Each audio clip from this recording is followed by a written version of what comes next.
2004 సంక్రాంతి టైంలో టాలీవుడ్ బాక్సాఫీస్ దగ్గర మెగాస్టార్ అంజీ, బాలయ్య లక్ష్మీ నరసింహ, ప్రభాస్ వర్షం సినిమాలు రిలీజ్ అయ్యాయి. తెలుగు సినిమా పరిశ్రమలో అప్పటి వరకు అది ఒక ఎపిక్ క్లాష్ అని చెప్పొచ్చు. లక్ష్మీ నరసింహ, అంజీ రెండూ భారీ సినిమాలే. ముఖ్యంగా భారీ గ్రాఫిక్స్తో తీసిన అంజీపై చాలా అంచనాలున్నాయి. ఈ మధ్యలోకొచ్చిన సినిమానే ప్రభాస్ వర్షం. లక్ష్మీ నరసింహ మంచి హిట్ అయింది. అంజీ సినిమా మాత్రం నిరాశపరిచింది.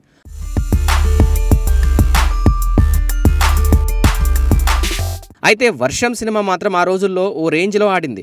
ప్రభాస్కి ఫస్ట్ బాక్స్ ఆఫీస్ హిట్ పడింది ఈ సినిమాతోనే. అలాగే ప్రభాస్ స్టార్డమ్ పెంచిన సినిమా కూడా ఇదే. మొత్తంగా అప్పుడు సంక్రాంతి బరిలో ప్రభాస్, బాలయ్య గెలిస్తే చిరు ఓడిపోయారు. కట్ చేస్తే మళ్ళీ 22 సంవత్సరాల తర్వాత ఈ ముగ్గురు హీరోలు సంక్రాంతికి బాక్సాఫీస్ బరిలో అడుగు పెట్టబోతున్నారు. అంటే 2004 సంక్రాంతికి కనిపించిన ఆ క్లాష్ ఇప్పుడు 2026లో రిపీట్ అయ్యే ఛాన్స్ కనిపిస్తోంది.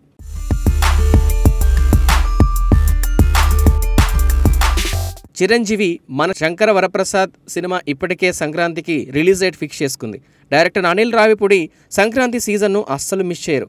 గత ఏడాది పొంగల్కి సంక్రాంతికి వస్తున్నామంటూ వెంకీమామతో భారీ బ్లాక్ బాస్టర్ కొట్టారు. ఈ సినిమా బాక్స్ ఆఫీస్ వద్ద 300 కోట్ల రూపాయల గ్రాస్ని కలెక్ట్ చేసింది.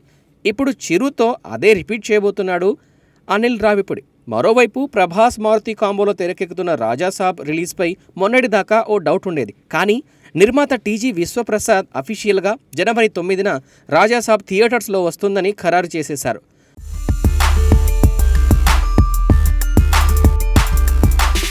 మరోవైపు సెప్టెంబర్ 25న రావాల్సిన బాలయ్య అఖండ 2 అఫీషియల్గా వాయిదా పడింది.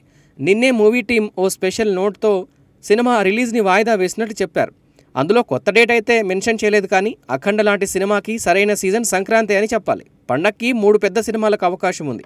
ఇప్పటికే 2 తమ బెర్త్లను కన్ఫర్మ్ చేసుకున్నాయి. అయితే ఇప్పుడున్న పరిస్థితిలో అఖండ 2 సంక్రాంతి రిలీజ్ పెట్టుకున్నా కూడా ఆశ్చర్యపోవాల్సిన అవసరం లేదు. అదే జరిగితే మాత్రం బాలయ్య, చిరు, ప్రభాస్ ఫ్యాన్స్కి హంగామా ఓ రేంజ్లో ఉండబోతోంది. దానికి తోడు బాక్సాఫీస్ దగ్గర కలెక్షన్ల ప్రభంజనం కనిపించడం గ్యారంటీ అని చెప్పొచ్చు.